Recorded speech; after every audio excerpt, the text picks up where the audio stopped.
میرا سوال ہے، اللہ تعالیٰ اپنی صفت رحمانیت سے انسان کی پیدائش سے قبل اس نے زمین اور آسمان پیدا کیے، بشمار چیزیں اس کی خدمت کے لیے پیدا کی. اللہ تعالیٰ فرماتا ہے کہ میرا سوال خاص طور پہ اس طرف توجہ مذکور آپ کو کرانا چاہتا ہوں کہ اللہ تعالیٰ زمینوں اور آسمانوں کے درمیان جو کچھ ہے اس پہ حضور روشنی کچھ ڈالیں، خاص طور سے قرہ ارض اور اس کے گرد و نواح کے متعلق میں زیادہ دلچسپی رکھوں گا.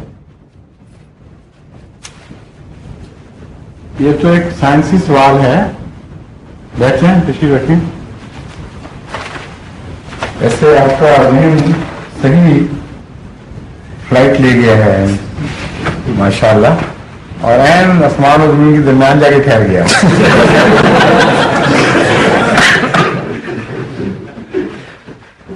یہ بحث بڑی چلتی رہی ہے سائنسدانوں کے درمیان اور ابھی بھی چل رہی ہے کہ پرفیکٹ خلا کوئی چیز ہے یا نہیں ہے. مکمل خلا کسی چیز کا نام ہے یا نہیں. چنانچہ دو سائنسدانوں کے اور جو تھیوریٹیکل فزکس کے ماہرین ہیں ان کے گروہ بنے ہوئے ہیں. ایک گروہ ہے جو اس وقت طاقت پکڑ چکا ہے اور ڈاکٹر اسلام بھی اس کے اندر شامل ہیں، جو ایتھر کا انکار کرتے ہیں.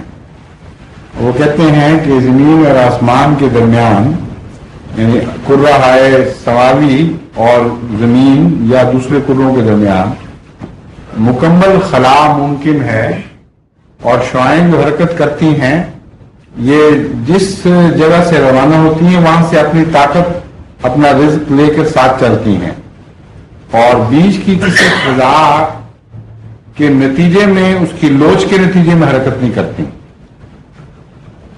جبکہ ایک بڑا گروہ سائنسدانوں کا جو پہلے بہت زیادہ کمی تھا اب کچھ کمزور پڑا ہے، لیکن ابھی تک بڑے بڑے صاحب علم لوگ ان میں شامل ہیں، وہ یہ کہتے ہیں کہ یہ ناممکن ہے کہ کوئی ویو، کوئی لہر کسی میڈیم کے بغیر حرکت کرے، کیونکہ لہر فی ذات ہی کسی چیز کا وجود نہیں بلکہ ایک وجود کی صفت کا اظہار ہے.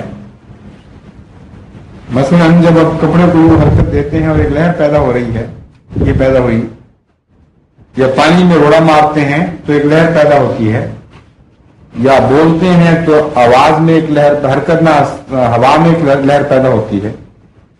تو وہ سائنسدان کہتے ہیں کہ یہ لہر فی ذات ہی تو کوئی چیز کسی چیز کا نام ہی نہیں ہے.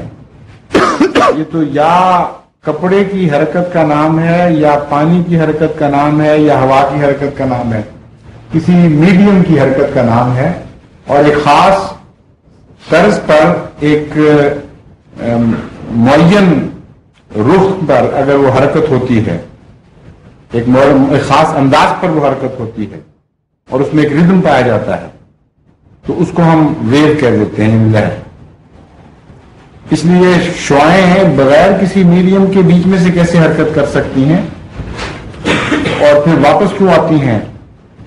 واپس آنا تو بتاتا ہے کہ جس طرح پینڈم گھومتا ہے یا الاسٹیسٹی کے نتیجے میں، لوچ کے نتیجے میں ویو پیدا ہوتی ہے، ادھر گئی وہاں سے دھکا لگا واپس آئی، یہ حرکت یا نہیں، اور چیز دبنی شروع ہوئی، اٹھنی شروع ہوئی، اس کا نام ویو ہے. بہرحال دونوں طرف کے سائنسدانوں کی بحث جاری ہے، اور جو گروہ کہتا ہے کہ کوئی درمیان میں چیز نہیں ہے زمین اور آسمان کے درمیان، ان کی ایک دلیل یہ ہے کہ اب تک ہم نے جتنے تجربے کیے ہیں ایڈوانس، ان میں ہمیں ایتھر کا کوئی نظر نہیں آتا. اگر اس پہلو سے دیکھا جائے تو قرآن کریم اس گروہ کی تائید میں گواہی دے رہا ہے، اور بعض لوگ یہ پوچھتے ہیں کہ پہلے بتاؤ، بعد میں جب چیزیں ظاہر ہو جاتی ہیں تو پھر کہہ دیتے ہو کہ قرآن کریم نے بتایا ہوا تھا. یہ ان میں سے ہے جو ابھی ظاہر نہیں ہوئی، جس کی حقیقت ابھی تک سائنسدان آپس میں طے نہیں کر سکے. لیکن مجھے یہ یقین ہے کہ ایک وقت آئے گا جب سائنسدان مجبور ہو جائیں گے، وہ سائنسدان ابھی بھی ہیں ایسے مان رہے ہیں، یہ صرف کوئی اٹکل پچو نہیں ہے سائنس کے مقابلے پر، بلکہ چوٹی کے سائنسدانوں کا چوٹی کے سائنسدانوں سے مقابلہ ہے. وہ مجبور ہو جائیں گے یہ ماننے پر کہ ایتھر ہے. اب آئنسٹائن کوئی معمولی سائنسدان تو نہیں، جد امجد کہلاتا ہے نئے دور کا، اور وہ بھی اس بات کا قائل تھا کہ ایتھر ہے. نیوٹن اس سے پہلے دور کا جد امجد تھا، وہ بھی اس بات کا قائل تھا کہ ایتھر ہے. تو یہ ہم کوئی فرضی قصے یا مذہبی محاورے سائنسدانوں کے منہ پہ نہیں مار رہا ہے، بڑے چوٹی کے بلکہ عظیم ترین سائنسدانوں کی باتیں ہیں جو قرآن کی تائید میں ہیں، وہ ہم ان کے مقابلے پر پیش کر رہے ہیں. اس لیے سیٹل نہ ہو بے شک ابھی تک، لیکن آئندہ بھی سیٹل ہو جائے گی بات. تو اس پہلو سے بھی زمین و آسمان کے درمیان ایک وجود ہے کوئی جو ایتھیریل ہے، اتنا لطیف ہے کہ ہم ابھی تک اس کی کنوں کو پا نہیں سکے. اور ایک اشارہ قرآن کریم کا اس کی طرف ہو سکتا ہے.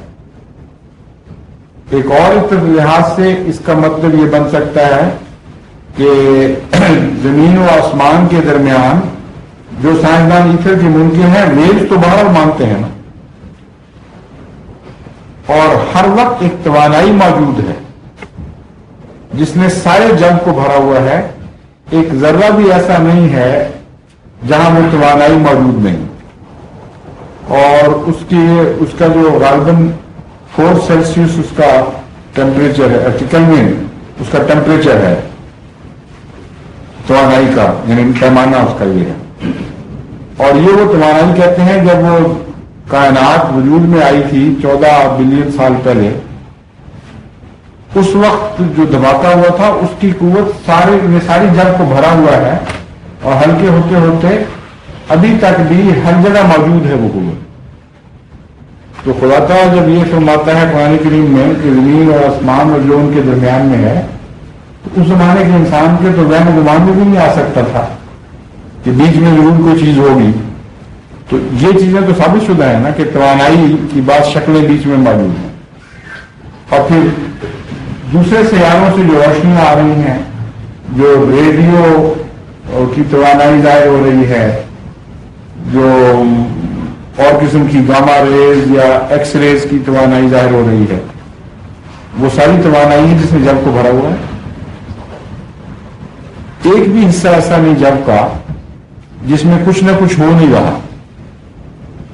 تو روشنیاں ہیں وہاں جو آپ کی آنکھ نہیں دیکھ سکتی، لیکن خدا تعالیٰ نے جس آنکھ کو طاقت دی وہ دیکھ سکتی ہے، آلے سے اس کو روشنی میں تبدیل کیا جا سکتا ہے.